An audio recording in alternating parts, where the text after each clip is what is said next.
តោះយើងមករៀនកាត់តវីដេអូដូចខ្ញុំបង្ហាញដល់ទាំងអស់គ្នាមិញអញ្ចឹងណាអញ្ចឹងងាយស្រួលមែនតើយើងកាត់តបាននៅតាម CapCut សម្រាប់អ្នកគាត់លក់ឲ្យបានអនឡាញលក់អីឬក៏លក់ផលិតផលអីអញ្ចឹងគាត់អាចសាកល្បងនៅក្នុងការកាត់តវីដេអូនឹងបានចំណេញហើយសំខាន់គឺយើងអត់អស់លុយក្នុងការជួលគេកាត់តហើយតើឥឡូវយើងទៅមើលពីរបៀបធ្វើទាំងអស់គ្នាដំបូងបងប្អូនចូលមកក្នុងកម្មវិធី CapCut មកបន្ទាប់មកបងប្អូនធ្វើការ add background video ចូលបងប្អូនទាំងអស់គ្នាហ្នឹងហើយនេះ background video នេះគឺខ្ញុំ download មកពី Pinterest មកបងប្អូនគឺជា background ដែលមានការតម្លាក់ផ្កាចុះមកខាងក្រោមបែបនឹងស្រាប់អញ្ចឹងណាពេលដែលបងប្អូនតម្លាក់វីដេអូនឹងចូលមកវីដេអូនេះនាទីរៀងវែងអញ្ចឹងបងប្អូនធ្វើការកាត់ចេញខ្លះទៅយើងកុំយកវែងពេកអញ្ចឹងណាយើងយកតែ second មកល្មមបានហើយនាទីមកល្មមបានហើយបន្ទាប់មកបងប្អូនទៅចុច overlay ហើយធ្វើការ add ជាមួយនឹងផលិតផលហូបផលិតផលរបស់បងប្អូនចូលមក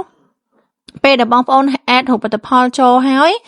បងប្អូនធ្វើការទាញរូបផលិតផលហ្នឹងឲ្យវាស្មើទៅនឹង background ខាងក្រោមនេះមកបងប្អូនហ្នឹងហើយ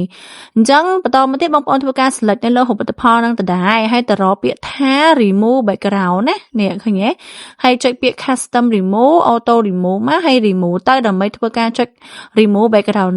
នៅខាងក្រោយពណ៌សហ្នឹងចេញណាបន្ទាប់មកទៀតធ្វើការ zoom ផលិតផលរបស់យើងឲ្យតូចចូលមកខាងក្រោមដើមឈើអញ្ចឹងមកអូខេហើយចុច key frame បន្ទាប់មកទាញឲ្យដល់ចុះចុច key frame ម្ដងទៀតចេះមកបងប្អូនបន្ទាប់មកទៀតបងប្អូនត្រូវការទៅរកពាក្យថា mask បន្ទាប់មកចុចថា horizontal ហើយធ្វើការទាញនេះឡើងទៅលើហើយទាញចុះក្រោមតិចបែបនេះមកបងប្អូនចាតែប៉ុណ្្នឹងឯងរួចរាល់ហើយតើយើងទៅមើល result ទាំងអស់គ្នានេះបងប្អូនឃើញទេយើងនឹងទទួលបានវីដេអូបែបហ្នឹងហើយអញ្ចឹងងាយៗបងប្អូនអាចរៀនធ្វើខ្លួនឯងបានអរគុណសម្រាប់ការតាមដានវីដេអូណាជួយ subscribe ដើម្បីជួប